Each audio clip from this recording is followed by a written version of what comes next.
Oh no, they weren't. So anyway, these were $14 each, and I got two of them. And they are, you can probably tell, but it's like a fuzzy white, so pretty. So I'll put those on, and then I got this one to bring out. Wanted to find something that would bring that out. So I took this off of the pillow and brought it, and I found this. Hello, sunshine. And I thought it was so cute. It's got tassels on it. I'll take off these little plastic things and put that on the bed. This one was, let's see, I don't think the pillows were on sale. This one was 12 on the tag. And, oh, Steve, we never got charged for this pillow. I don't know what that stuff is.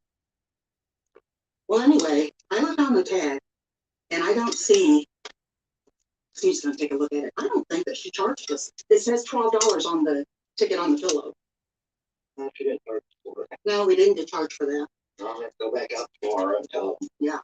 So, well, I told Steve when we left the store, the lady that waited on us was, well, I needed it. I'm real tired too. And she was real exhausted. She even said she was exhausted. And I said, honey, I don't know, but I think she missed something. I wasn't sure what it was. So I knew that he said he looked and he didn't think she had missed anything while we were there. He was watching the little scanner thing. But yeah, she did miss that pillow. And that was what I said, $12. So we'll go to the store tomorrow and make that right. I wouldn't feel right not going in and paying for it. So anyway, I wanted to tell you what we did find a great deal on. Right, they had these Serta Perfect Sleeper sheets, okay? They had all different sizes. And the original price says 22 up here. Well, they were all marked at, different prices. This is a queen set, and it said $14.99. So I thought, well, that's great because I love the ones that have the elastic all the way around, so it really hugs onto your mattress good, and that's what I like. These are extra wide and a boxier fit, and they are made for mattresses up to 14 inches deep, and ours is 11. So anyway, I thought $14.99, that's a good deal. Let's get a set of those. So when we got up to the register and she rang these up, and I was watching for this, $7.49. So I was like, $7.49 for a full set of nice sheets? Can't beat that. So we didn't know that they were that much on sale, or we would have probably got another set, which we might do that tomorrow when we go back to pay for that pillow. But we'll just notice this. They've got the material for the sheet set here so you can fill it. Isn't that cute? Extra wide bucks for him. Yeah. Well, that took a little bit of work and, packaging ideas. Oops, I just broke the thing off. All right, let me get the bed made and we'll get those put on, show you how it looks, and then let me show you up here. I got the picture fix that I bought at the thrift store the other day, and it looks really good. But I decided, here, let me show you. Okay, I decided to take the pictures down that were around it. And as you can see up here, there are holes where the nails were. And this is that plaster walls. So anytime you have a nail or anything, sometimes it will take the paint off. The paint's actually showing up not as dark as it really is in person because of the bright. I've got my big bright light in here so that I could see to make sure I get that painted good. But anyway, so I thought it looked prettier by itself without having all the extra pictures and stuff around it. But I do not like having those holes show up like that. So, of course, I've got to get those painted. And Steve found the paint that my mom had the girl use when she painted the bedroom. So this is still in the basement and it's still in good shape. Anybody's wondering, this color is actually called, I don't know why it doesn't have a color. I think that we ended up taking something and they made the color of paint that we needed.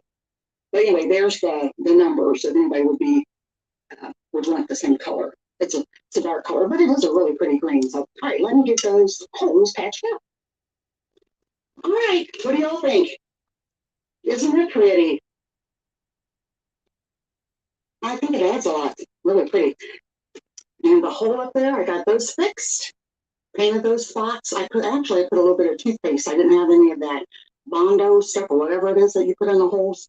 So I used toothpaste, and tomorrow I will repaint it because I painted it once and decided the holes were too big looking and went ahead and put some toothpaste in it. Now I really wish that burgundy was not on the picture, and who knows, I might end up taking that apart and painting that white or something eventually. I don't know, but it's still, the picture itself is beautiful, and I really like my new pillows. It's so, hello sunshine, just love that. All right, hope you guys think it looks cute too. Oh, I ended up putting the picture that I painted over here on this side because it was not big enough to go by the bed, even though the colors match with the yellows and all that green, but just wasn't big enough to go above the bed. So Steve and I were talking again today about possibly still getting those little Bob White quill. They were adorable, as I told you guys, and I've been looking up a lot of stuff about them, and a lot of people raise them to eat. Now they don't get very big, but they're very easy to clean, and if you would want to eat them, but we were mostly wanting to raise some so that we could reintroduce them to the wild and hopefully that help their start back in a wild. Well, the thing that I looked at is they do not breed well and raise young in captivity. So we would have to exactly time it out perfect because they're not like chickens. The females don't lay eggs every day. They only do it seasonal. And like I think it's the spring. I think it was 2 times a year. I can't remember exactly, but anyway, they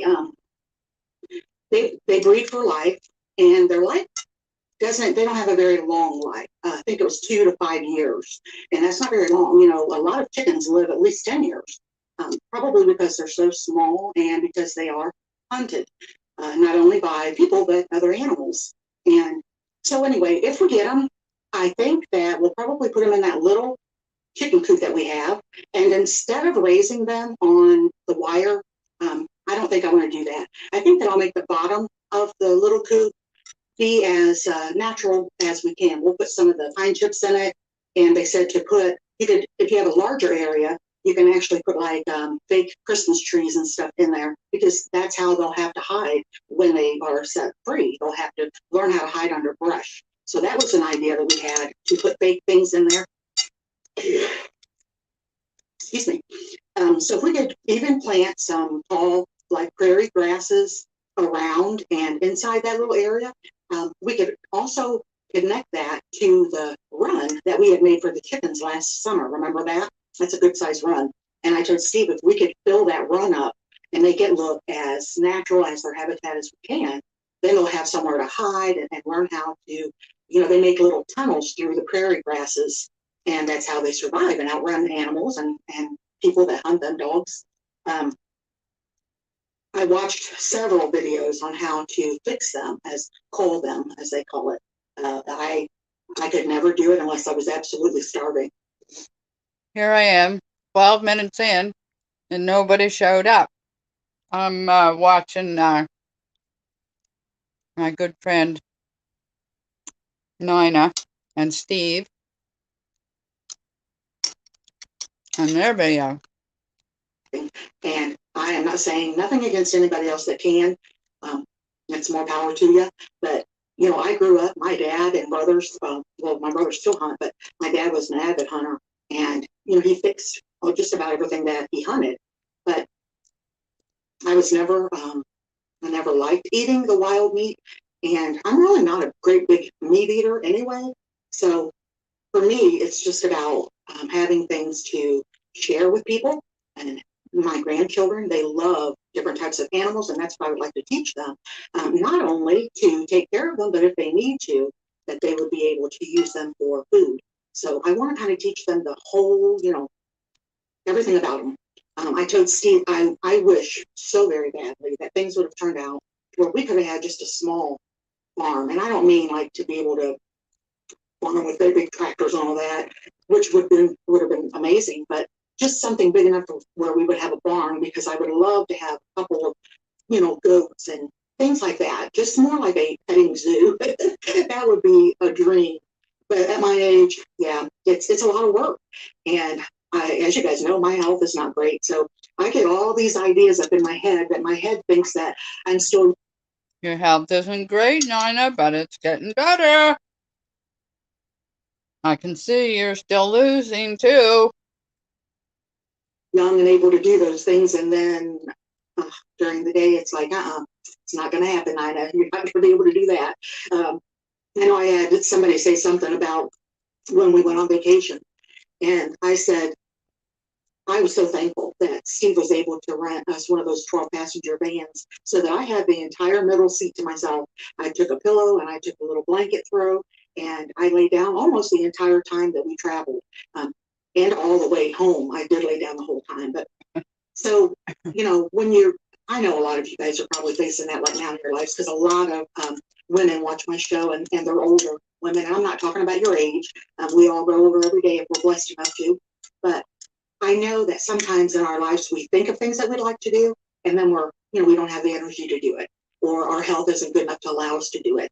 So I know for me, one thing that I do now is I try to do just a little bit at a time. Is anybody out there?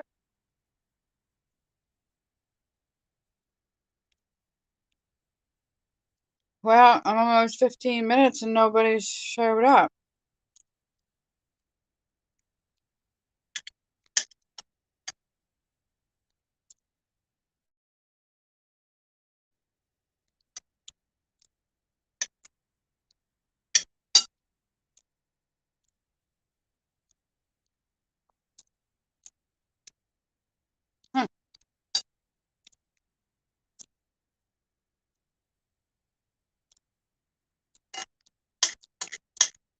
I'll soon be done.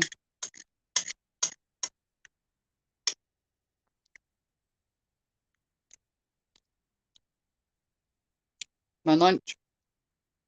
Brunch.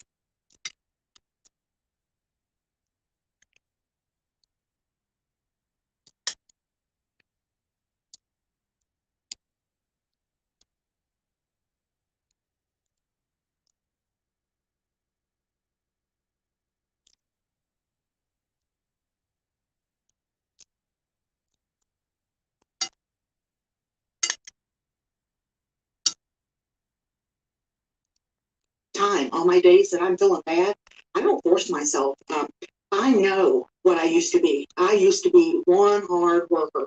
Everybody that worked with me ever always said that I worked like a man, outside. I would lift and I would clean and I would just do everything.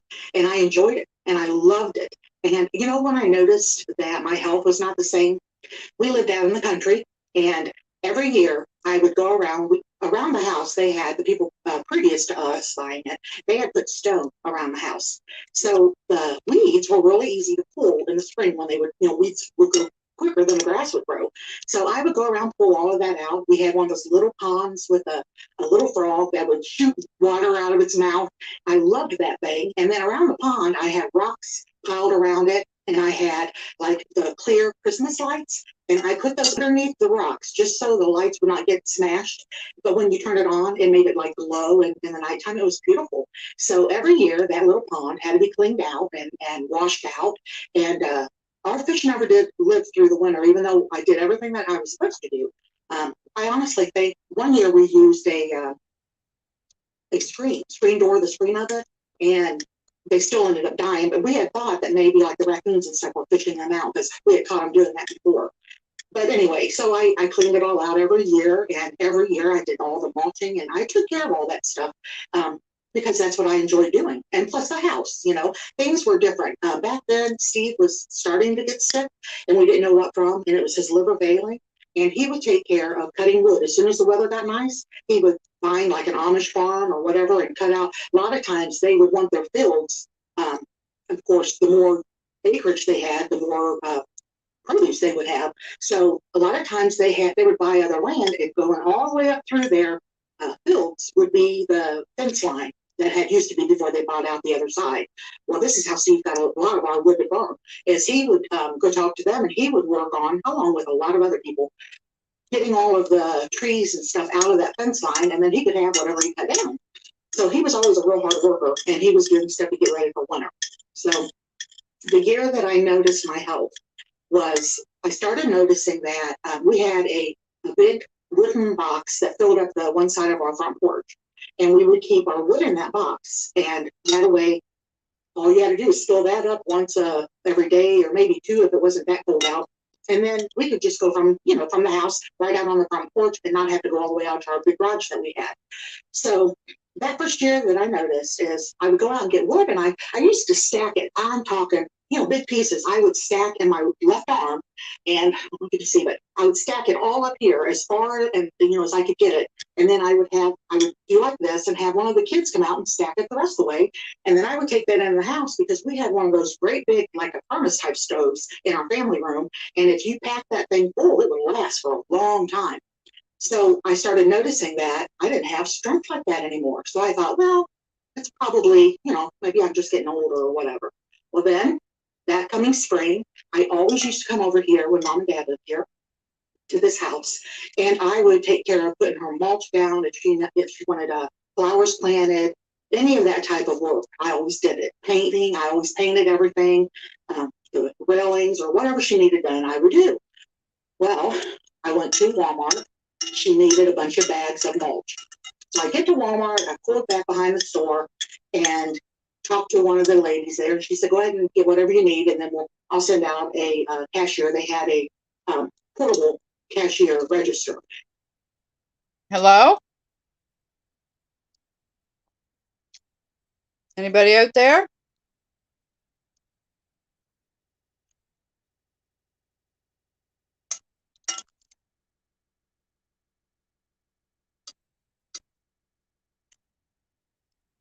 And they would bring it out into the flower garden area.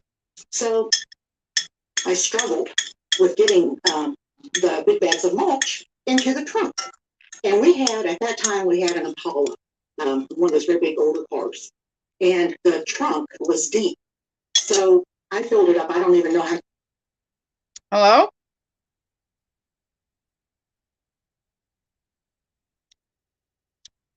Anybody out there?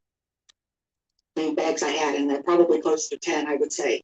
And so I got here to mom and dad's, and I pulled around the back so I wouldn't have to carry them or use the wheelbarrow, and was going to just dump out most of them for where I needed them at. And I got down to the bottom of the trunk, and my energy was done. It was done. I could not lift them up out of there. And I thought, man alive, there is something wrong with me because I have never had that problem. And that was the year that I had, it just went from there. It got worse and worse and worse. And it got to be where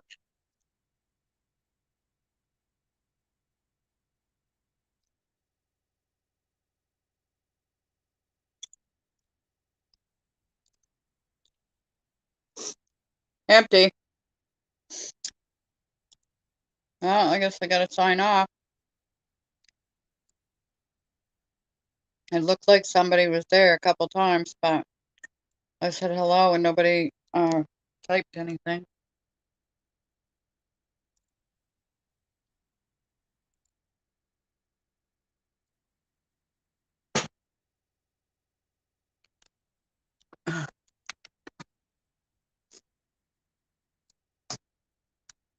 Hmm. Disappointed.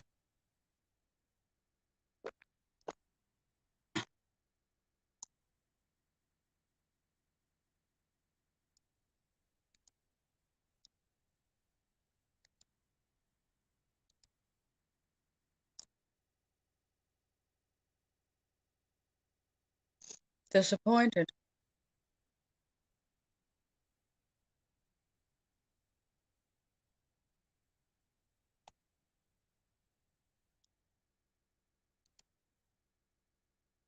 I can, I will, and I did. Body, life, health. And this is scale going down last few weeks.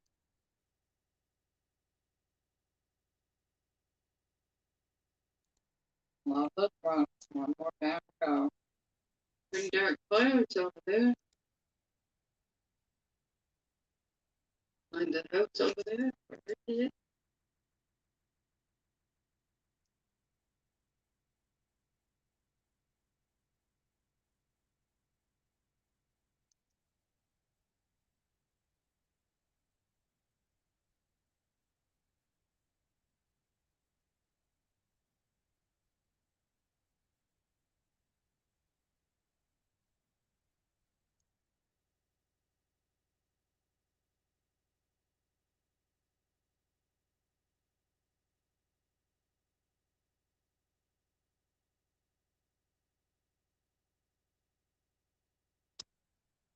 I can, I will, and I did.